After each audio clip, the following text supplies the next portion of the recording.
بسم الله الرحمن الرحیم. اخلاق حرفه‌ای جامعه شناس.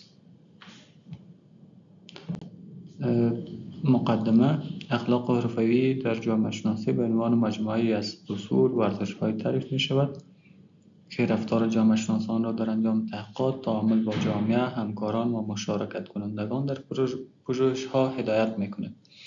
این اخلاق‌ها نه تنها به حفظ اعتبار و عرفه‌گری جامعه شناسان کمک می‌کنند، بلکه به حفظ حقوق و کرامت انسانی افراد که در تحقیقات مشارکت می‌کنند نیز توجه دارند. در اینجا به برخی از مهمترین اصول اخلاق حرفه‌ای در جامعه شناسی اشاره می‌شود. احترام به حقوق و کرامت انسانی. جامعه شناسان موظف هستند به حقوق و کرامت انسانی تمام افرادی که در تحقیقاتشان مشارکت می‌کنند احترام بگذارند. این شامل حفظ حریم خصوصی، رضایت آگاهانه و جلوگیری از هر گونه آسیب روانی، اجتماعی یا فیزیکی به مشارکت کنندگان است. رضایت آگاهانه به این معناست که مشارکت کنندگان باید به طور کامل از اهداف تحقیق، روش‌ها، مزایا و خطرات احتمالی آگاه باشند و آزادانه تصمیم به مشارکت بگیرند.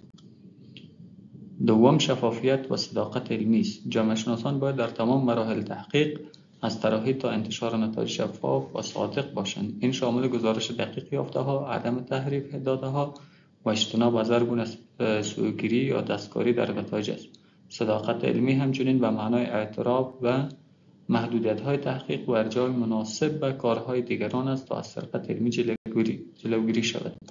سوم، مسئولیت پذیری اجتماعی. جامعه شناسان به عنوان متخصصانی که به مطالعه و تحلیل جامعه می‌پردازند مسئولیت اجتماعی سنگینی دارند. آنها باید از دانش خود برای بهبود شرایط اجتماعی و ارتقای عدالت اجتماعی استفاده کنند. این شامل توجه به مسائل اخلاقی در تحقیقات مانند تاثیر تحقیقات به گروه‌های آسیب‌پذیر و تلاش برای کاهش نابرابری‌های اجتماعی است. چهارم، حفظ محرمانگی. حفظ محرمانگی اطلاعات مشارکت کنندگان یکی از اصول کلیدی اخلاق حرفه‌ای در جامعه شناسی است. جامعه شناسان باید اطمینان حاصل کنند که اطلاعات شخصی و حساس مشارکت کنندگان به طور ایمن نگهداری می‌شود و بدون رضایت آنها افشا نمی‌شود. این امر به ویژه در تحقیقات که شامل گروه‌های آسیب‌پذیر و یا اطلاعات حساس میشوند اهمیت بیشتر دارند. پنجم، اجتناب از تعارض منافع است. جامعه شناسان باید از هر گونه تعارض منافعی که ممکن است بر بی‌طرفی و اعتبار تحقیقاتشان تأثیر بگذارند اجتناب کنند. این شامل موارد مانند دریافت بودجه از سازمان‌های با اهداف خاص یا داشتن روابط شخصی و مشارکت کنندگان است که ممکن است بر نتایج تحقیق تأثیر بگذارد. ششم، تعهد به آموزش و توسعه حرفه‌ای. جامعه شناسان موظف هستند به طور مستمر دانش و مهارت‌های خود را بروز کنند و در توسعه حرفه‌ای خود تلاش کنند. این شامل شرکت در دوره‌های آموزشی، کنفرانس‌ها و انتشار مقالات علمی است. همچنین جامعه شناسان باید با آموزش نسل بعدی موفقانه و انتقال دانش و تجربیات خود به دیگران متحد باشند. هفتم، احترام به تنوع فرهنگی است. جامعه شناسان باید به تنوع فرهنگی و تفاوت‌های اجتماعی احترام بگذارند و در تحقیقات به این تفاوت‌ها توجه کنند. این شامل درک و احترام به ارزش‌ها، باورها و شیوه‌های زندگی مختلف در جوامع مختلف است. جامعه شناسان باید از هر گونه قضاوت یا پیش‌داوری در مورد گروه‌های فرهنگی خاص اجتناب کنند. هشتم، پاسخگویی و مسئولیت پذیری. جامعه شناسان باید در قبال کارهای خود پاسخگو باشند و مسئولیت نتایج تحقیقات خود را بپذیرند.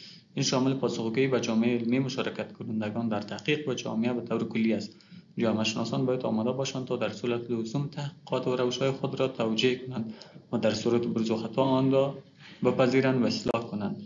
نهم، تعهد به عدالت و برابری. جامعه شناسان باید در تحقیقات خود به اصول عدالت و برابری پابند باشند. این شامل تلاش برای کاهش نابرابری‌های اجتماعی و حمایت از گروه‌های محروم و آسیب‌پذیر هستند. جامعه شناسان باید از دانش خود برای ترویج عدالت اجتماعی و بهبود شرایط زندگی برای همه افراد جامعه استفاده کنند. دوم، همکاری و احترام به همکاران است. جامعه شناسان باید به همکاران خود احترام بگذارند و در محیط‌های علمی و حرفه‌ای به همکاری و تعامل سازنده بپردازند. این شامل احترام به نظرات و دیدگاه‌های دیگران، مشارکت در کارهای گروهی و تلاش برای ایجاد محیط مثبت و حمایتی برای همه اعضای جامعه علمی است.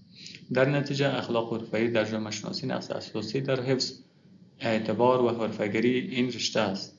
جامعه شناسان باید رعایت این اصول نه تنها به پیشرفت علم کمک می‌کند بلکه به بهبود شرایط اجتماعی و حفظ حقوق و کرامت انسانی نیز یاری می‌رسانند. رعایت اخلاق حرفه‌ای نه تنها یک تعهد حرفه‌ای بلکه یک مسئولیت اخلاقی است که جامعه شناسان در قبال جامعه و علم دارند.